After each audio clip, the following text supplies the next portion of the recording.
আজকে আমি আপনাদেরকে শিখাবো ইয়া ওয়াদুদু 99 বার আতরের উপর পড়লে কি হয়। আমি আবার বলছি, ইয়া ওয়াদুদু 99 বার আতরের উপর পড়লে কি হয়। খুবই দামি এবং গুরুত্বপূর্ণ আমলটি আপনি শিখে রাখুন, আপনার কাজে লাগবে। আমলটি কখন কিভাবে করবেন, কোন নিয়মে করবেন, আমলটি করে কিভাবে আপনি উপকৃত হবেন, আমি শুরু থেকে শেষ পর্যন্ত আপনাদেরকে বলে দিচ্ছি। আপনারা অতি সহজেই এই আমলটি করতে পারবেন। প্রিয় ভাই বোনেরা, এই আমলটি করতে আপনার কোনো ধরনের টাকা পয়সা খরচ করতে হবে না, অল্প কিছু সময় আপনাকে ব্যয় করতে হবে। আর আপনার কাছে কোন জিনিস রাখতে হবে আমলটি করার ক্ষেত্রে? একেবারে ভালো সুগন্ধিযুক্ত একটা আতর রাখতে হবে, যে আতরের ঘ্রাণটা অনেক সময় থাকে। এমন না হয় এমন একটা আতর আপনি নিলে যে আতরটা ঘ্রাণ দেওয়ার সাথে সাথে 1-1.5 ঘন্টার মধ্যে শেষ হয়ে যায়। এমন ভালো একটি উত্তম আতর রাখবেন যে আতরটা ঘ্রাণ অনেক বেশি আপনার কাছে রাখবেন। তারপরে এই আতরটা আপনার সাথে রেখে আপনি আমলটি করবেন। প্রিয় ভাই বোনেরা, কখনই আমলটি করবেন, আমলটি করার ক্ষেত্রে আপনাকে কোন কোন জিনিস করতে হবে আমি বলে দিচ্ছি। কিভাবে আমলটি করতে হবে আমি সঠিক নিয়মে আপনাদেরকে বলে দিচ্ছি। তো প্রিয় ভাই বোনেরা, আমলটি আপনি যে কোনো সময় করতে পারেন, তবে একটি অনুরোধ থাকবে, যখন ভিডিওটি দেখবেন, আমলটি শিখবেন, ভিডিওটি না টেনে না কেটে তারপরে দেখবেন, তাহলে সঠিক নিয়মে আপনি আমলটি করতে পারবেন। অন্যথা যদি কেটে কেটে দেখেন তাহলে অনেক জায়গায় বাদ পড়ে যাবে, আপনি অনেক কিছুই শিখতে পারবেন না, তাহলে পরিপূর্ণভাবে আপনি উপকৃত হতে পারবেন না। এই জন্য একেবারে শুরু থেকে শেষ পর্যন্ত আপনি দেখুন, অবশ্যই আপনি সঠিক নিয়মে আমলটি করতে পারবেন। প্রিয় ভাই বোনেরা, আপনার কাছে যে আপনি আতরটি রাখলেন, আপনার কাছে যদি ভালো আতর থাকে তাহলে আর বাজার থেকে কষ্ট করে কিনতে হবে না। আর যদি না থাকে, বাজার থেকে দোকানদারের কাছে বলে যে আমাকে ভালো একটা আতর দেন, একেবারে ভালো, একটু বেশি যদি দাম নেয় তারপরেও সেই আতরটা আপনি আনবেন। তারপর আপনি আমলটি শুরু করে দেবেন। সর্বপ্রথম কি পাঠ করবেন? সর্বপ্রথম আপনাকে করতে হবে অজু করতে হবে। অজু করে পবিত্রতা অর্জন করে পবিত্র স্থানে আপনাকে বসতে হবে। তারপরে পবিত্র স্থান বসে সর্বপ্রথম আপনার জীবনের সমস্ত গুনার কথা স্মরণ করে ক্ষমা প্রার্থনা করবেন।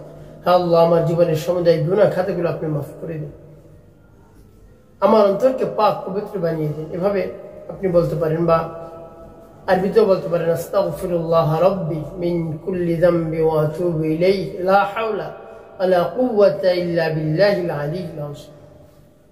এভাবে যখন পাঠ করা হয়ে যাবে, নবী সাল্লাল্লাহু আলাইহি ওয়াসাল্লাম মহব্বত নিয়ে, ভালোবাসা নিয়ে 3 বার দুরূদ পাঠ করবেন।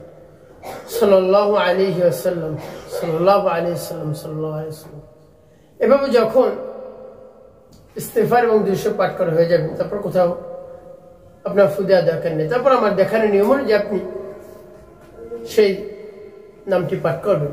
আর সেই নামটি যখন পাঠ করবেন, মনে মনে ভাববেন, চিন্তা করবেন কোন উদ্দেশ্যের জন্য আপনি এই আমলটি করতেছেন। তারপরে আপনি সেই নামটি পাঠ করবেন। সেই নামটি আমি আপনাদেরকে বলতেছি, যেমন বিসমিল্লাহির রহমানির রহিম, ইয়া ওয়াদুদু ইয়া আল্লাহ, ইয়া ওয়াদুদু ইয়া আল্লাহ, ইয়া ওয়াদুদু ইয়া আল্লাহ, ইয়া ওয়াদুদু ইয়া আল্লাহ, ইয়া ওয়াদুদু ইয়া আল্লাহ, ইয়া ওয়াদুদু ইয়া আল্লাহ। এভাবে যখন পাঠ করা হয়ে যাবে, তারপর আপনার সামনে আতর থাকবে, এর মধ্যে কি করবেন, তারপর আপনি আবারও পাঠ করবেন, বিসমিল্লাহির রহমানির রহিম, ইয়া ওয়াদুদু ইয়া আল্লাহ, ইয়া ওয়াদুদু ইয়া আল্লাহ, ইয়া ওয়াদুদু ইয়া আল্লাহ, ইয়া ওয়াদুদু ইয়া আল্লাহ, ইয়া ওয়াদুদু ইয়া আল্লাহ, ইয়া ওয়াদুদু ইয়া আল্লাহ।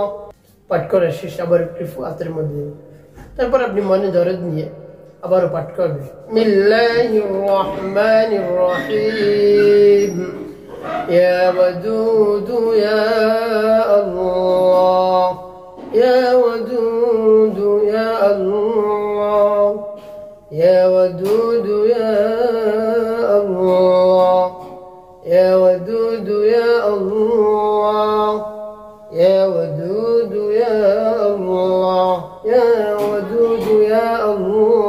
পাঠ করে শেষে আবার একটু হাতের মধ্যে দিবেন। প্রিয় ভাই বোনেরা, কতবার পাঠ করবেন? 99 বার। একবারও কম পাঠ করবেন, একেবারে গুনে গুনে আপনি 99 বার পাঠ করবেন। 99 বার পাঠ করে তারপরে কি করবেন? আপনি এভাবে 3টি ফুয়াতের মধ্যে দিবেন, তারপর আতরের মুখটা লাগিয়ে দেবেন।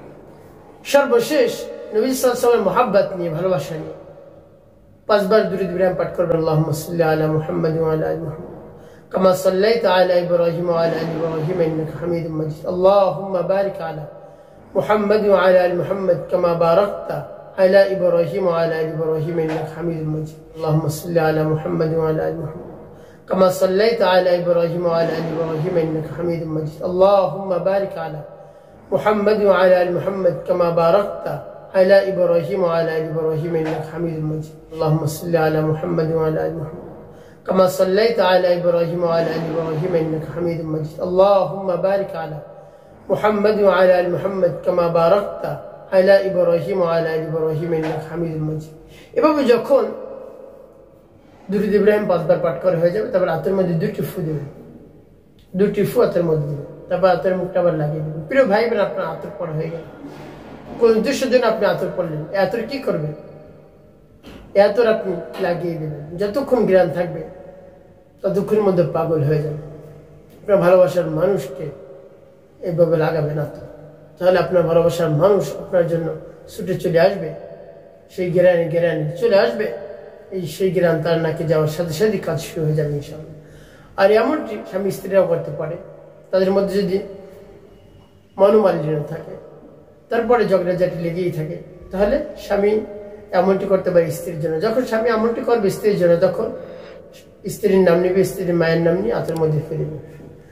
তারপরে সেই আতরটা স্বামীর শরীরে লাগে, তারপর স্ত্রীর সামনে যাবে, ঘোরাফেরা করবে। যখনই সে জ্ঞান স্ত্রীর নাকে যাবে, তখনই কাজ হয়ে যাবে। স্বামীকে পাগলের মতো ভালোবাসবে, একেবারে আকৃষ্ট হয়ে যাবে তার দিকে, তাকে ছাড়া থাকতেই পারবে না। এবার যদি স্ত্রী আমলটি করে, যখন আতরে ফু দেবে, স্ত্রীর স্বামীর নাম নেবে, স্বামীর মায়ের নাম নিয়ে ফু দিয়ে সে আতর স্ত্রীর শরীরে মেখে তারপর স্বামীর কাছে আসবে, স্বামীর সামনে ঘোরাফেরা করবে। স্বামী পাগল হয়ে যাবে স্ত্রীর জন্য, অন্য কোথাও সে তাকাবে না। স্ত্রীর কাছে স্বামী আসতে একেবারে বাধ্য হবে, কোনোভাবে স্ত্রীকে ছাড়া থাকতেই পারবে না। প্রিয় ভাই বোনেরা, এভাবে যদি আপনি আমলটি করতে পারেন, এটা হলো বশীকরণ, শক্তিশালী বশীকরণ। বশ হবে, যে কাউকে আপনি বশ করাতে পারেন, আপনার ভালোবাসার মানুষকে আপনি বশ করাতে পারেন। তবে এই কাজটি বৈধ কাজের জন্য করবেন, অবৈধ কাজের জন্য করবেন না। তো প্রিয় ভাই বোন, একটি কথা মনে রাখতে হয়, 5 ওয়াক্ত নামাজ আপনাকে আদায় করতে হবে, মানুষের কল্যাণে খেদমতে বেশি বেশি কাজ করবেন, অবশ্যই আপনার জীবন হবে সুখময় এবং শান্তিপূর্ণ ইনশাআল্লাহ।